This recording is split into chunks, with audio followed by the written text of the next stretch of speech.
আমি একজন সমিতির সভাপতি। ওই যেই দুধের মূল্য পামো সেই মূল্য না দিয়া তারা আমাদেরকে কম মূল্য দিছে, গোপালের তো কম মূল্য তারা দিছে। পরবর্তীতে তারা প্রতি লিটারে 1 টাকা করে কাটি রাখছে। এগুলো আমগরে পরে দিব। আমি কয়েক হাজার লিটার দুধ দেওয়ার পরও আমি হিসাব চাইতে যাই, আমি হিসাবটা পাইতেছি না, আমার দিতেছে না। যাক, এরপরে আমি লোন লই না, ভুয়া আমি লোন লইছি বলি এই আমার 20,000 না জানি কত টাকা আমার উপরে দাবি করে।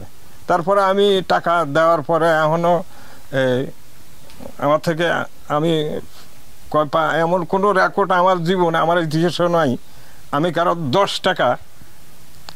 টাকা আমি খাইছি, এমন রেকর্ড এই সর্বংশী গ্রামে নাই। এটার জন্য মিলবিটার ম্যানেজমেন্টের যারা ছিল তারাই দায়ী। তারা আমাদেরকে যে কথা প্রথমে বলছে, পরবর্তীতে এই কথা তারা ছিল না, নাই। মিল্কবিটার চালু হওয়ার পর আমরা এই সমিতির ফার্স্ট মেম্বার ছিলাম এবং এই সমিতির প্রেসিডেন্ট ছিলেন আমার বাবা। তারা বিভিন্ন সময় বিভিন্ন অনিয়ম করে আবার সিগনেচার বিভিন্ন প্রয়োজনে ইস্যু করে ওই সিগনেচারে ওনারা লোন দেখাইছে আমাদেরকে। আসলে আমরা এই লোন নিয়ে নেই, কারণ তখন আমাদের লোন নেওয়ার মতো সিচুয়েশন ছিল না, প্রয়োজন ছিল না। আলটিমেটলি অনেক মানুষের সাথে ওরা ফ্রড করছে লোনের নামে এবং এই টাকাটা ম্যানেজমেন্টে যারা ছিল তারা এই টাকাটা নিয়ে গেছে এবং মানুষের সাথে তারা প্রতারণা করছে। এবং দুধের যে পয়েন্টটা তারা প্রতিদিন চেক করতো, এই পয়েন্টটা একদিন যদি দেখতাম যে 18 আসছে, পরের দিন 12, এটা কমাই দিয়ে মানুষকে মূল্যস্ফীতির যে জায়গাটা ওটা নিয়ে যেত এরা। আর আপনার মিল্কবিটার যে ম্যানেজমেন্ট ছিল তারা মানুষের গরুর চিকিৎসা দেওয়ার নামে অনেক টাকা হাতায় নিছে উপর থেকে, কিন্তু মানুষের গরুর চিকিৎসা দেয়নি ওরা। এখানে মানুষের গাভী ঋণ দেওয়ার কথা ছিল, গাভী কিনে দেওয়ার কথা ছিল, ওরা কোনো কিছু করে নাই। এই ম্যানেজমেন্ট যারা তারা এই মিল্কবিটা ধ্বংস করছে, পাশাপাশি এই মানুষ যারা ছিল খামারি তাদেরকে ধ্বংস করে দিছে। আমাদের আজকে 20 বছর আগে এই রায়পুর মিলবিটা মিতালি বাজার একটা দুধ শীতলীলকেন্দ্র স্থাপিত হয়। আমরা সেখানে দুধ দিছি প্রায় 7-8 বছর। আমরা খামার টামার করছি, আমরা তাদের থেকে ঋণ নিছি। ঋণ নিয়ে আমরা বহুত ক্ষতিগ্রস্ত হয়েছি। এরপর খামার আমরা অভিযোগ জানানোর পরে কইছে আমরা অভিযোগ জানাইছি, আর জানানোর পরে কইছে আপনাদেরকে মহিষ দিব। মহিষও ইন্ডিয়ার থেকে আনা হয়েছে, মহিষটি আমাদেরকে কিছুই দেয়নি। আমরা বহুত ক্ষতিগ্রস্ত হয়েছি। আমরা মিলবিটার উসিলাতে অনেক টাকা লোকসান দিয়েছি, অনেক টাকা ক্ষতিগ্রস্ত হয়েছি। ক্ষতিগ্রস্ত হয়ে এখন এটার থেকে সবাই বিলি নিয়ে গেছে গিয়া, সবাই কেউ গরু কোতার বিক্রি করিয়া বন্ধ করিয়া দিছে।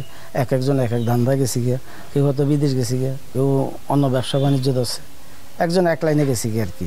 এখন কোনো রকমভাবে মোটামুটি আমরা 2-3টা গরু নিয়ে পালতেছি আমাদের কোনো রকম চলার জন্য।